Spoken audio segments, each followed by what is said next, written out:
matin, on a tout un privilège de consacrer une super belle petite fille. La photo représente bien, même c'est meilleur live encore. Là, j'ai oublié de demander, Naomi, là, comment on dit ça? On dit-tu Abigail? Ah, yes! Alors, j'invite la famille de Naomi et Maxime à s'approcher avec Abigail et Emmanuel.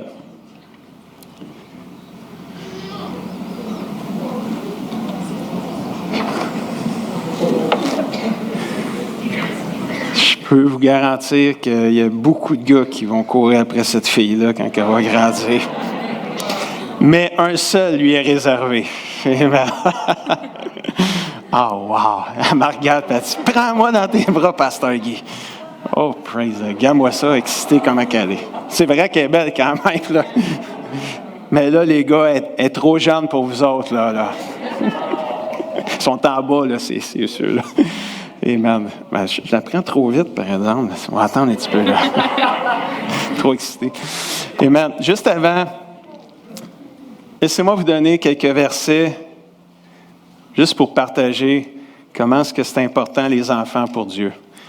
La Bible nous dit dans Matthieu 19, verset 14, Jésus dit, « Laissez les petits-enfants et ne les empêchez pas de venir à moi, car le royaume des cieux est pour ceux qui leur ressemblent. » En toute simplicité, un enfant, c'est simple, mais il y a une chose que j'aime là-dedans, que Jésus dit, « Empêchez-les pas de venir à moi. » Et oui, un enfant, c'est un enfant. Un enfant, c'est comme, ça bouge, ça a de l'énergie. Ça pense pas toujours. Tu sais, quand il parle fort ou tu sais, il dérange. Bon, on ne dira pas fort de même.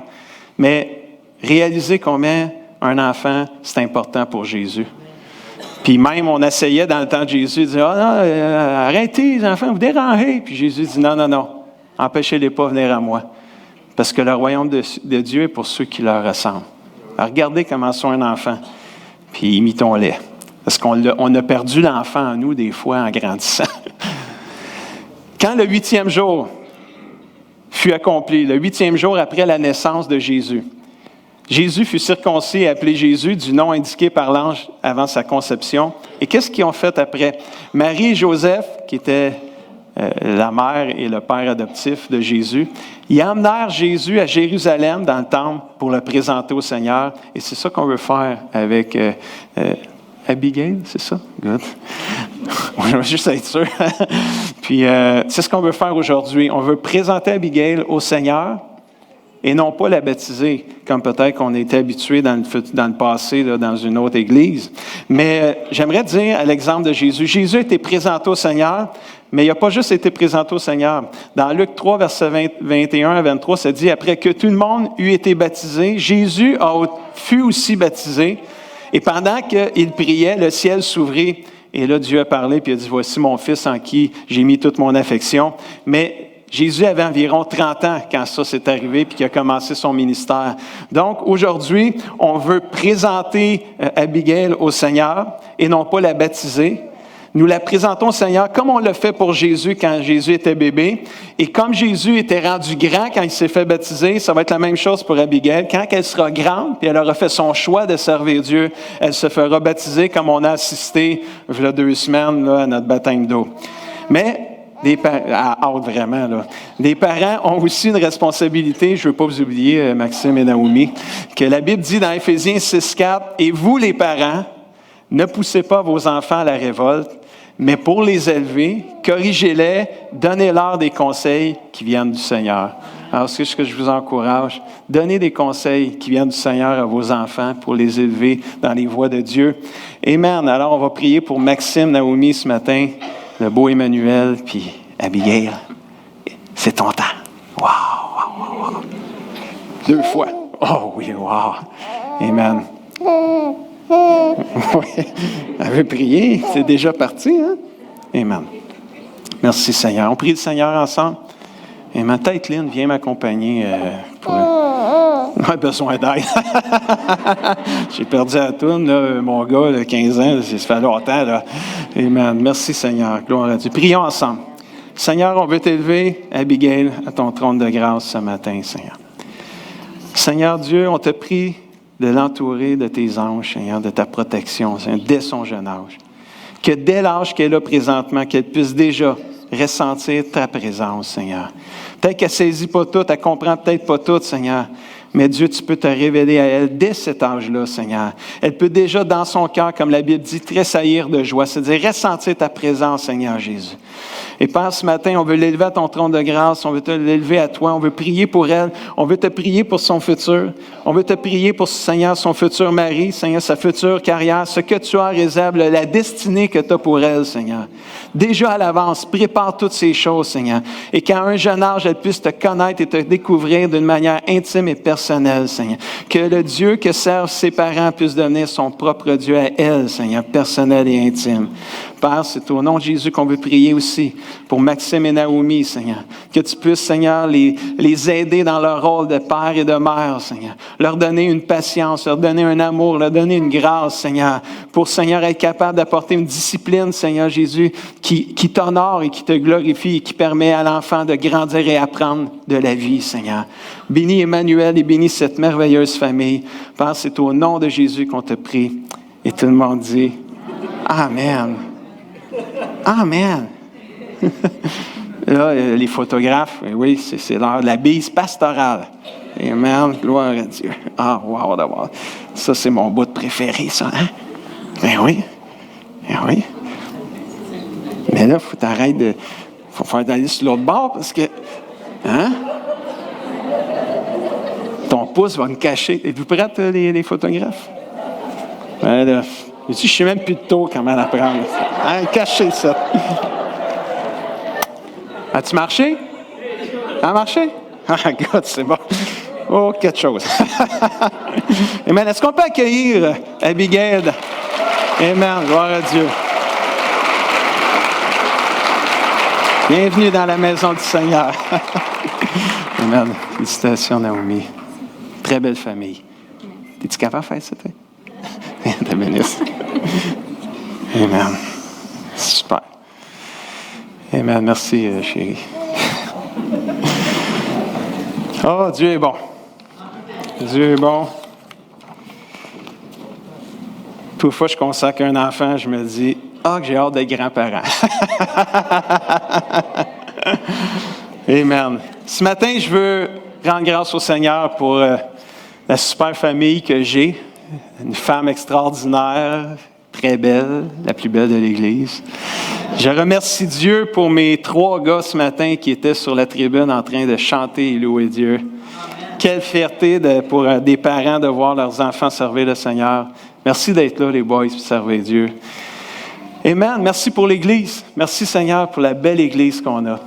Cette semaine, c'est ça, je disais à Dieu, je disais, Seigneur, merci pour le Carrefour chrétien des Mascoutins.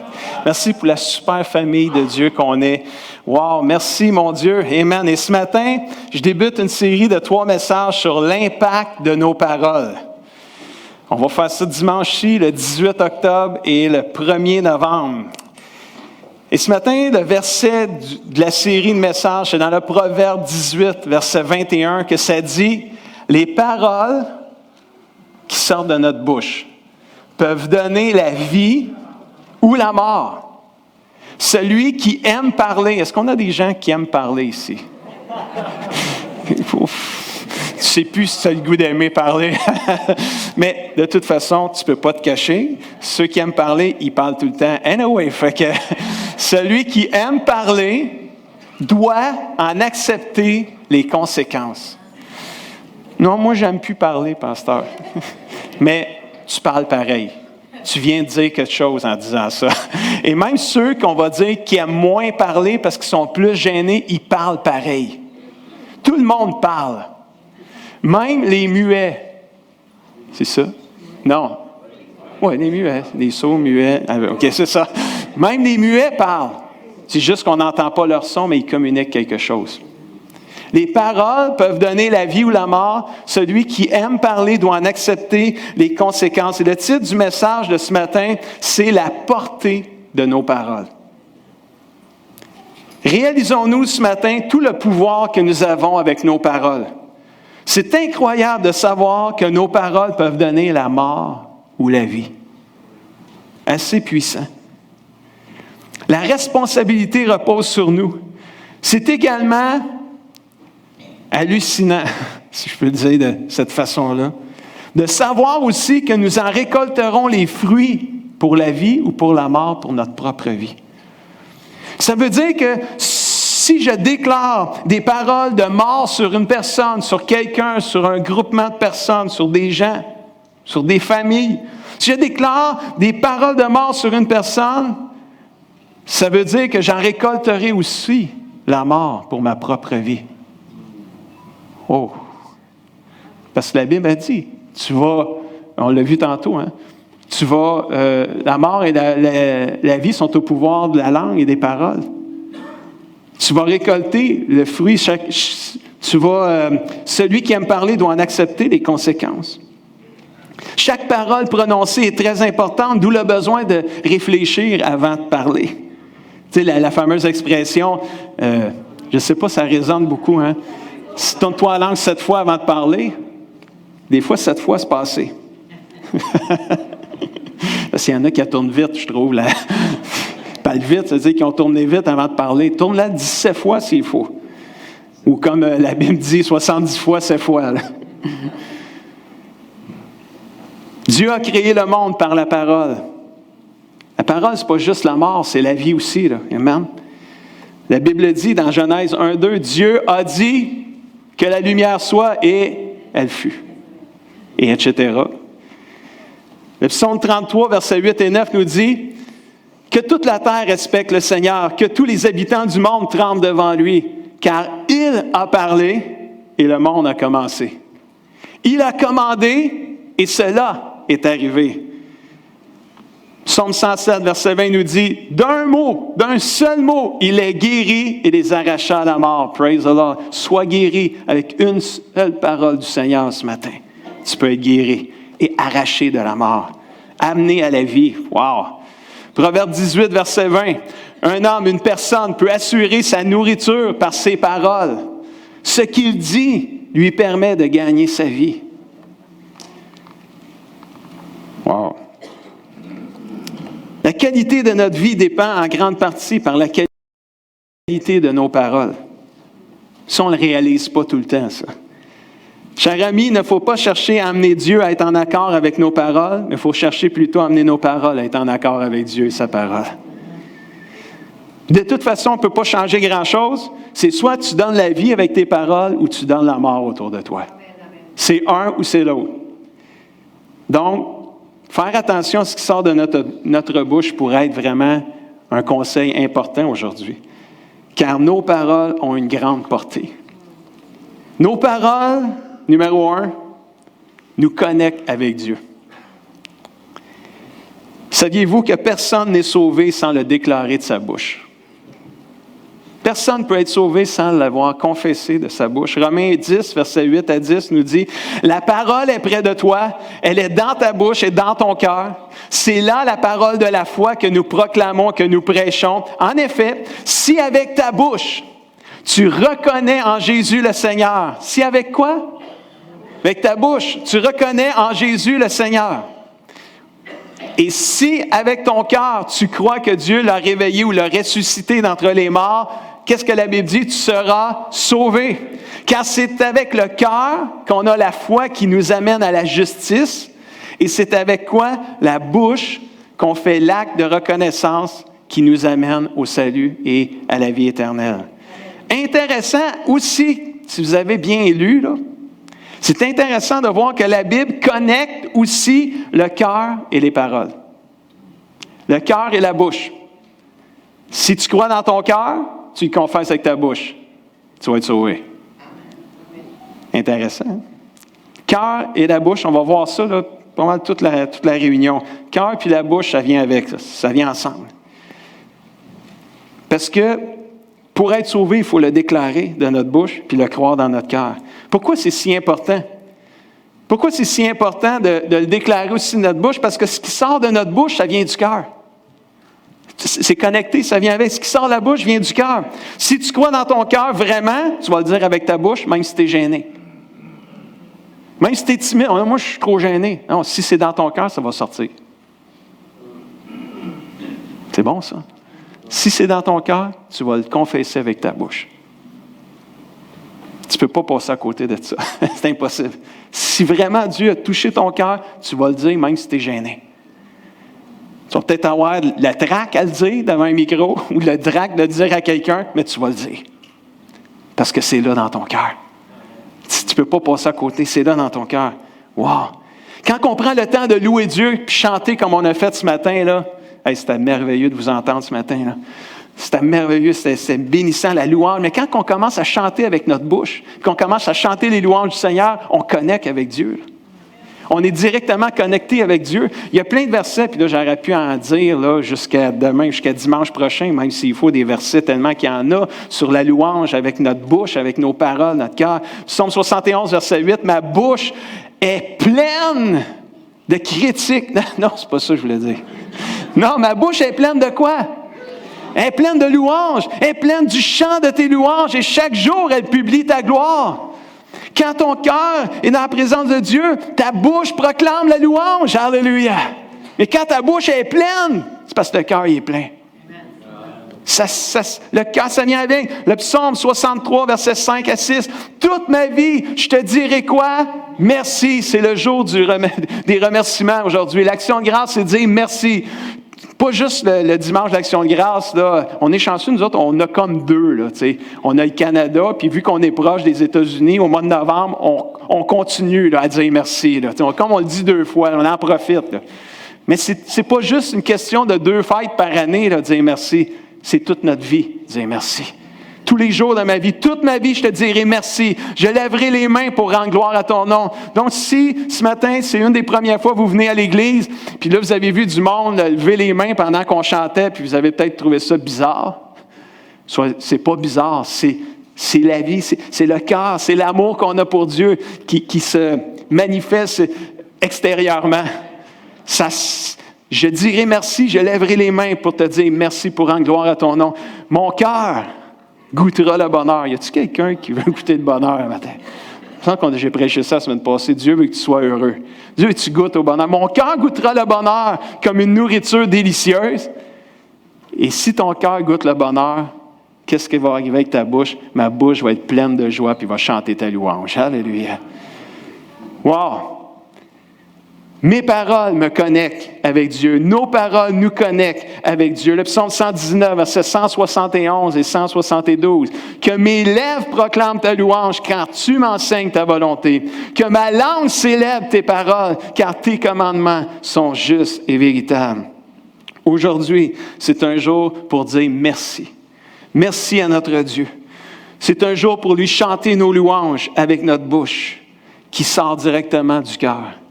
Quand nos paroles chantent les louanges du Seigneur, elles nous connectent directement avec lui. Impossible de produire la mort.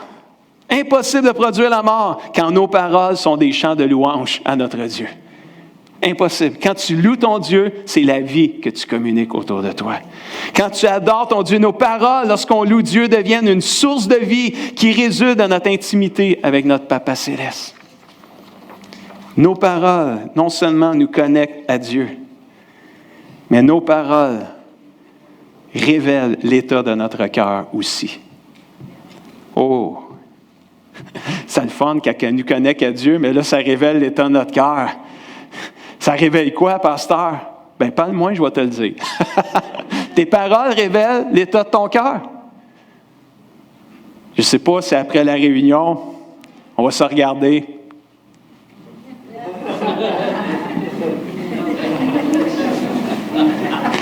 On n'oserait plus rien dire.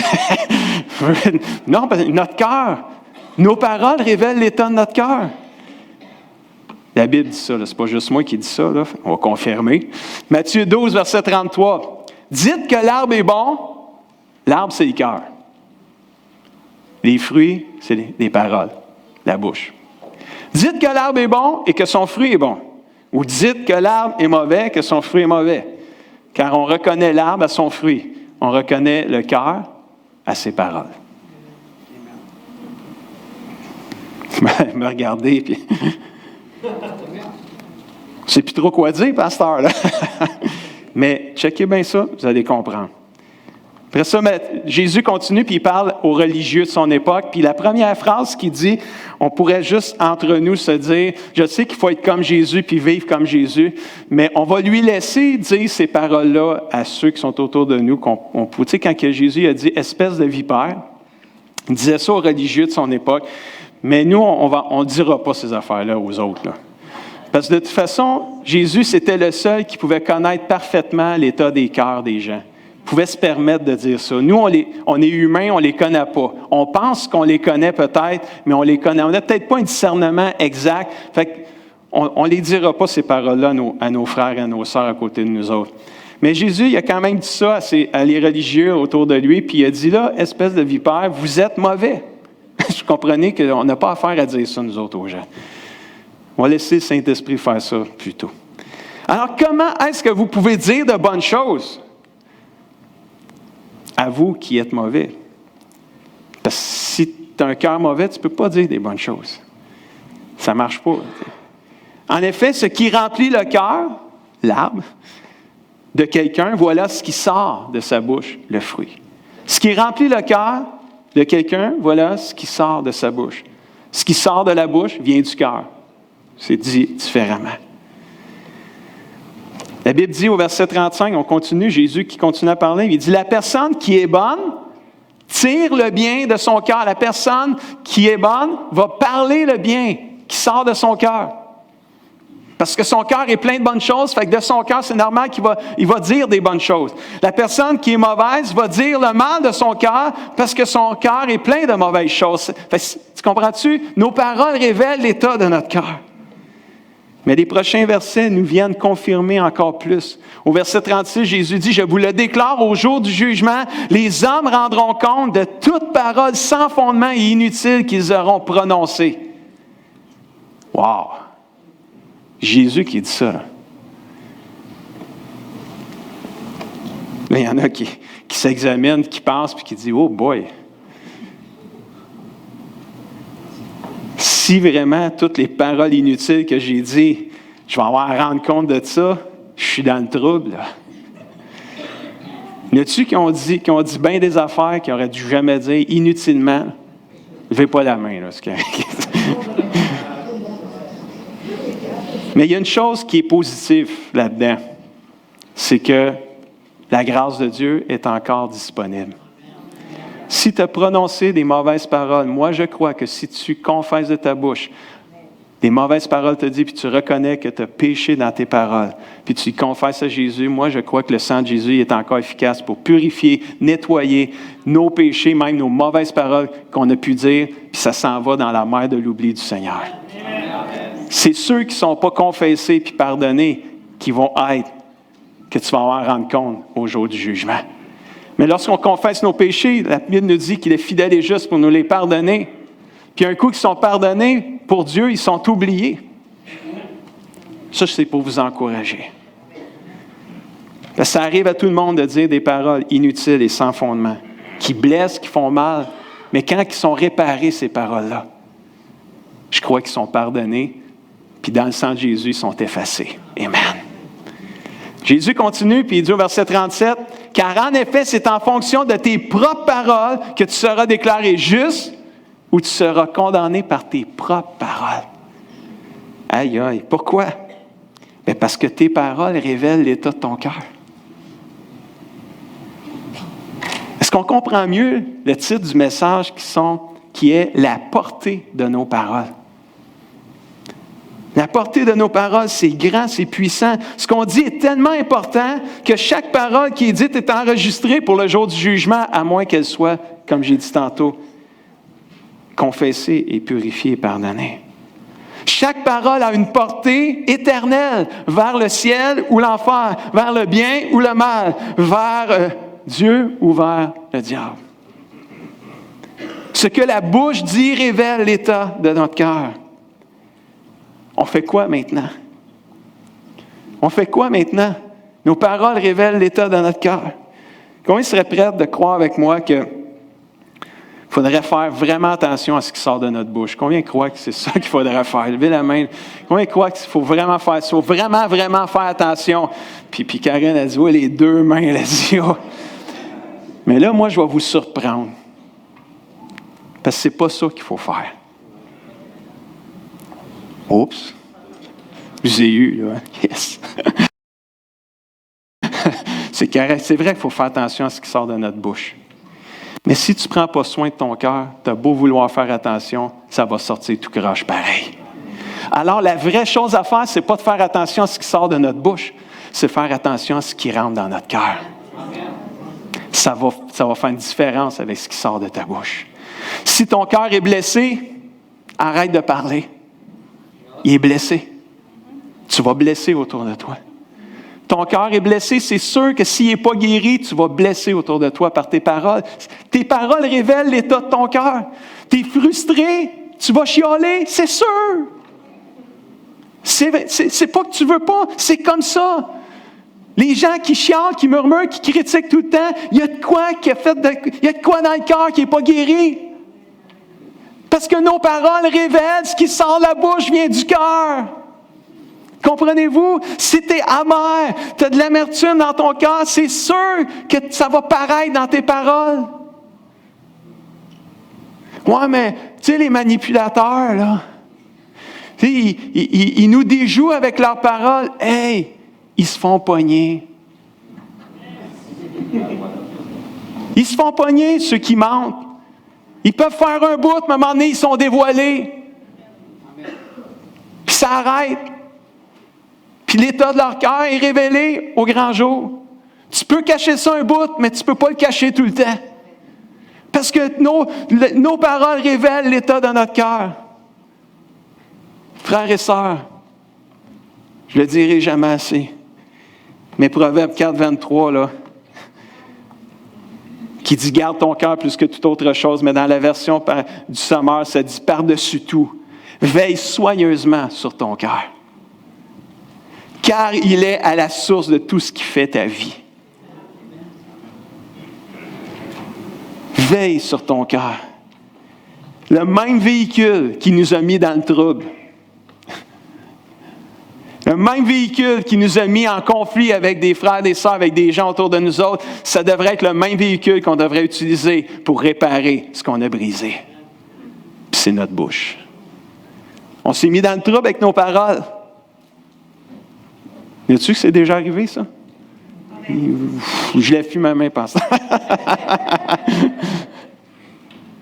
Est-ce que c'est déjà arrivé? Puis ne levez pas la main, mais pour réfléchir, que tu t'es mis dans le trouble avec tes propres paroles. Tu as dit des choses, tu as blessé quelqu'un. Répare avec le même véhicule tes paroles. Mais avant, va guérir ton cœur. Ça m'est arrivé. Ça m'arrive à l'occasion. Il ne faut pas que je dise trop souvent, mais qui vont dire quel pasteur que nous avons. Mais peu importe, c'est ça que je suis. Je ne suis encore pas parfait, je suis un être humain. C'est arrivé dernièrement. J'ai dit des choses à une personne, puis je l'ai blessé, j'ai été trop dur avec. À un moment donné, je m'en suis rendu compte. Qu'est-ce que j'ai fait? Je me suis justifié. Je me suis dit, je suis pasteur. Moi, l'autorité, ici. Puis regarde, là, j'ai dit ce que j'avais à dire, puis tout bad, ça t'a blessé. Hein, c'est sûr que je n'ai pas fait ça. Il y en a qui ont dit, oh, une chance. Je voulais juste voir si vous m'écoutiez encore, c'est pour ça. Non, je n'ai pas fait ça. Quand j'ai réalisé que j'avais blessé quelqu'un par mes paroles, parce que ce n'était pas le but de l'exercice, le but, ce n'était pas de blesser, le but, c'était de partager avec la personne, mais je l'ai blessé. Qu'est-ce qu'on fait dans ce temps-là? On essaye de justifier pourquoi on l'a blessé? Non. Je n'ai pas voulu faire ça, mais je l'ai fait. Alors, tu corriges. Puis quand j'ai su que j'avais blessé quelqu'un, la première réflexe que j'ai eu, c'est de parler à mon Dieu. J'ai dit, Seigneur, je viens de me rendre compte que j'ai fait mal à quelqu'un avec ma bouche. Je voulais y faire du bien, puis à la fin, ça a tourné, j'ai fait du mal. Puis j'ai dit, Seigneur, je te demande pardon. Puis permets que je puisse recontacter cette personne-là pour qu'on puisse se réconcilier.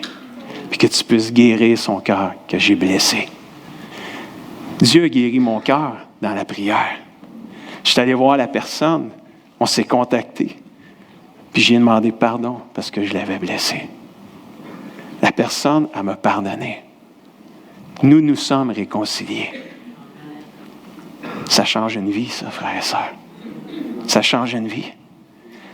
Avec le même véhicule que tu t'es mis dans le trouble, avec le même véhicule, va réparer ce que tu as brisé. Mais avant, va faire un tour au divin potier. Parce que lui, il va changer un peu d'affaires là-dedans. Il va guérir ton cœur. Frères et sœurs, ce matin, là, la vraie leçon, là, c'est pas mes paroles, mon cœur. Mon cœur. C'est plus important, ça. Va trouver en Jésus la guérison de ton cœur. T'es pogné, t'es tout croche, t'es déçu, peu importe, va prier. Va trouver la guérison dans la présence de Dieu. Parce que quand tu vas trouver la guérison, ton vocabulaire va changer. Pourquoi les gens qui se convertissent, quand je parle d'une vraie conversion, est-ce que les gens donnent leur vie à Jésus, puis que le cœur est rempli de Dieu, il se passe de quoi? Ils ne parlent plus comme avant. Leur vocabulaire change, leur façon de changer. C'est sûr que tu as Jésus dans ton cœur. Plus que tu as de Jésus dans ton cœur, plus que tu as de lui dans ta vie, c'est sûr que ça change ta façon de parler. C'est normal. Puis en plus tu grandis, tu apprends à découvrir des choses, tu vas dans la prière, Seigneur, aide-moi, tu grandis. Puis ton vocabulaire, tes paroles changent. Oh, alléluia. Tes paroles révèlent l'état de ton cœur. Il n'est pas trop tard pour réparer une relation brisée, cher ami, avec Dieu ou avec des gens. Mais ça commence par un changement du cœur qui va produire un changement dans nos paroles.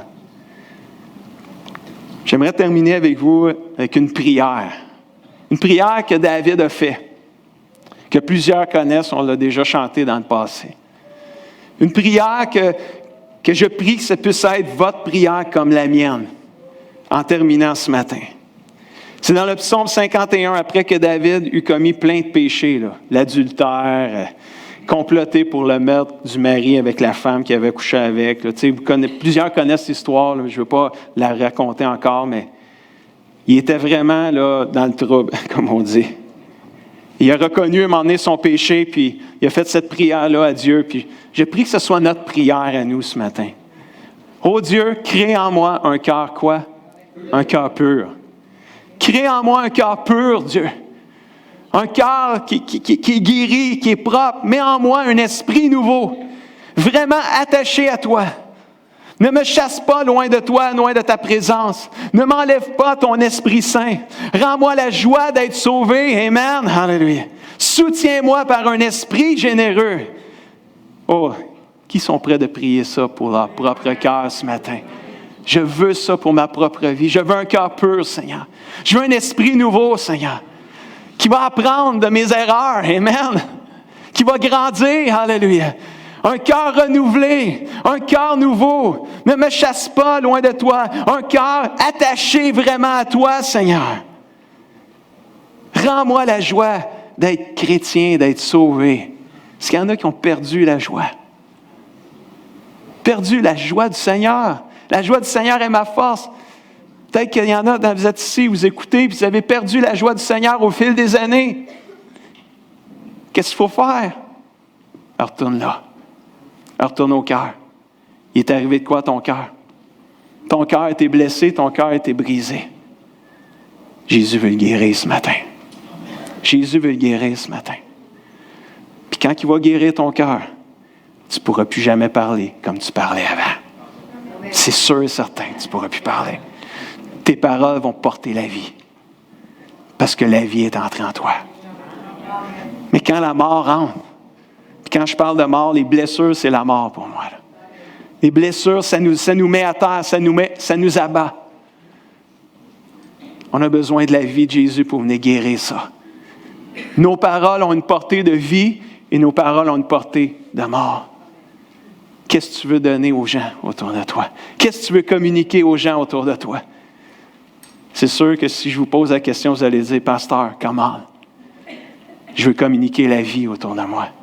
Je veux que mes paroles portent la vie autour de moi. On veut tout ça, là. Il n'y a pas personne ici qui veut communiquer la mort autour de lui. check ton cœur, plus que tout. On parlait en québécois, là, check ton cœur.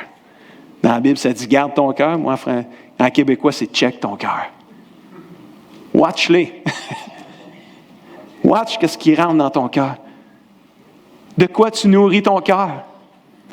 Si tu n'es jamais capable de parler du Seigneur, ça se peut-tu que tu nourris ton cœur de plein d'autres choses que des choses du Seigneur? Si tu parles juste de sport, moi je suis sportif, fait que je m'attaque à moi. Il faut que je fasse attention pour rentrer plus de sport que de Dieu, parce que je vais parler plus de sport que de Dieu. Combien sont contents que je prends mon exemple ce matin? Mais c'est ça. Moi, je dois faire attention parce que j'aime le sport. Puis si vous allez voir ma femme, puis vous lui demandez, c'est quoi les sports que ton mari aime? Elle va vous le dire. Tous les sports. Même les dards à TV, je suis capable d'écouter ça. J'aime-tu le sport? Il y en a qui me regardent et disent, non, pasteur, let's pray for you this morning. On va prier pour toi ce matin. Alors, je dois trouver l'équilibre. Parce que j'aime beaucoup de sport. Il faut que je fasse attention pour que ça vienne voler mon intimité puis la place de Dieu dans mon cœur. Parce que ça va se refléter dans ce que je vais dire.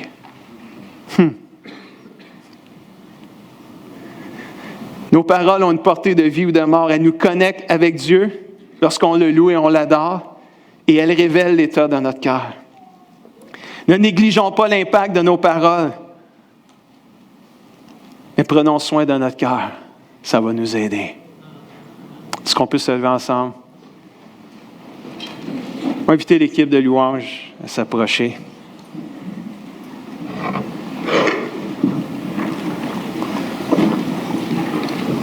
Et ce matin, je veux qu'on chante le sang de Jésus. Là, vous avez chanté, là, rien ne peut sauver mon âme. Là. Mais je veux qu'on chante ça avec une raison spécifique, avec un but spécifique. Je veux qu'on chante « Rien ne peut sauver mon âme », puis on va chanter « Précieux sang de Jésus ou de l'agneau ». Ça parle de Jésus. Le sang de Jésus qui a coulé à la croix, comme on a parlé avec la communion. Mais je veux qu'on chante ça en réalisant que Dieu peut nous pardonner nos erreurs. Dieu peut nous pardonner les mauvaises paroles qui ont peut-être pu sortir de notre bouche. Faites confiance à Dieu. Ça se peut, là, que tu t'es mis dans le trouble avec tes paroles. Mais frères et sœurs, avec tes mêmes paroles, tu peux réparer ce que tu as brisé. Le sang de Jésus est encore assez efficace pour te pardonner, te purifier, te nettoyer. Cher ami, en terminant, pendant que tout doucement on va jouer, c'est un message aussi plein d'espoir pour la famille de Dieu. Frères et sœurs, s'il y a quelque chose que l'ennemi, le diable, veut attaquer, c'est la famille de Dieu. Moi, j'aime la famille de Dieu. C'est précieux, la famille de Dieu. Jésus a donné sa vie pour la famille de Dieu. On est des frères et sœurs, on va passer l'éternité dans le ciel ensemble. Je vous le dis, on est précieux aux yeux de Dieu. Mais le diable, il nous haït. Puis il sait qu'on n'abandonnera pas la foi comme ça. Qu'est-ce qu'il va faire? Ben, il s'est dit avec son caucus, on a un plan, les gars, les démons. Hey, les démons, on a un plan pour régler le cas du CCDM. Oui. Parce que les autres, là, ils s'aiment trop, là. Eux autres, premièrement, ils se sont unis ensemble alors qu'on les avait eus. On les avait divisés, on avait réussi notre coup, mais là, ils nous ont eus, là, ils sont revenus ensemble, se sont pardonnés. Non, ça ne marche pas, les gars. Il faut changer notre tactique. Ça, c'est le diable qui dit ça à ses démons. Il dit, il faut changer notre tactique parce que les gars, ça n'a pas marché. Ah ouais, on va les laisser un peu aller une couple d'années, là. Ils vont se craire, tu sais, fait que... Après ça, là, on va leur dire qu'ils se rentrent dedans comme il faut. Fait qu'on, tranquillement, là, ils vont commencer à se bitcher les uns les autres, là, tu sais. Les gars, inspirez-les, là. Allez-y, là. Achalez, là, les jeunes qui se bitchent entre eux autres. Puis, mais oubliez pas les adultes, eux autres aussi, là, tu sais, puis qui se bitchent, tout le monde. Allez voir tout le monde. Frères et sœurs, l'ennemi, il veut briser la famille de Dieu. L'ennemi veut briser les relations les uns avec les autres. Il veut qu'on se dise des mauvaises paroles les uns avec les autres. Moi, je veux que le peuple de Dieu se lève un matin, là, puis qu'il se épuisé, c'est terminé ça. Je veux que le peuple de Dieu se lève ce matin dans la présence de Dieu puis dire à notre Seigneur, Père, c'est fini. C'est terminé de se bitcher les uns les autres. C'est terminé de se critiquer les uns les autres. Tout le temps. Pourquoi tout le temps? Non, aimons-nous les uns les autres comme Jésus nous a aimés. C'est le message d'amour. C'est la plus grande force de l'Église, c'est l'amour. Arrêtons de se dire toutes sortes d'affaires, mais lui, puis elle, ce pasteur-là, cet enfant-là, cette fille-là, ce gars-là, ce jeune-là, ce vieux-là, là, les plus... Non. Arrêtons ça, frères et sœurs. Il y a une puissance à dire des paroles qui portent la vie autour de nous autres. Il y a une puissance, il y a une joie, il y a un bonheur. On va le dire comme ça. Qui veut le bonheur? Il y a un bonheur à dire des paroles qui portent la vie à nos frères et à nos sœurs autour de nous autres. Peut-être que tu n'aimes pas sa couleur de cheveux. Probablement qu'il n'aime pas la tienne non plus. Mais il t'aime pareil. Alléluia. Tu comprends-tu? Ça ne veut pas dire d'aimer tout le monde pareil, puis là, c'est comme on n'a pas de goût, on n'a pas de préférence. On a peut-être des préférences, on a peut-être des goûts. On n'a peut-être pas, là, on connecte plus avec des personnes qu'avec d'autres selon nos tempéraments. Puis c'est vrai, ça, là. Mais ça nous donne pas le droit, parce que je ne connecte pas avec une personne, d'y dire toutes sortes d'affaires. Suivez-vous ce matin? C'est un frère, puis c'est une sœur que Jésus il est mort pour lui comme il est mort pour toi. Arrêtons ça. Juste dire, on n'est pas à l'aise, on ne connecte pas, mais écoute, c'est la famille de Dieu. Praise the Lord. Hallelujah. Aimons-nous les uns les autres. Disons des paroles qui portent la vie et non la mort. Puis si, comme ça m'est arrivé dernièrement, tu te réalises que tu dis des mots, des paroles qui blessent, même sans vouloir blesser, justifie-les pas. Si l'autre a été blessé, elle a été blessée, demande-lui donc pardon. Alléluia. Demande-lui pardon. Vous allez voir, c'est puissant le pardon aussi. Là, j'arrête pas, là, ça part, ça y va comme ça. Le cœur parle. Le cœur du pasteur parle. Frères et sœurs, s'il y a des pardons, allez demander. S'il y a des gens qui ont besoin de réparer quelque chose qu'ils ont brisé, pendant qu'on va chanter « Je n'ai que le sang de Jésus », demande à Dieu de te pardonner et ensuite va réparer en demandant pardon. Une fois que le pardon est accordé, rejette toute culpabilité, parce que c'est terminé à partir de ce moment-là. C'est réparé. Faisons attention à ce qui nourrit notre cœur. As-tu besoin de faire du ménage ou changer quelques habitudes de vie pour nourrir notre cœur d'un bien-être spirituel? Faisons-le si on doit le faire. Tournons donc notre langue 70 fois, 7 fois avant de parler, frères et sœurs. Puis check ton cœur plus que n'importe quoi d'autre. Rien ne peut sauver mon âme, rien que le sang de Jésus. Amen. S'il y en a qui ont le goût de venir en avant, liberté. On va chanter ce dernier chant-là en terminant ce matin. Rien ne peut sauver.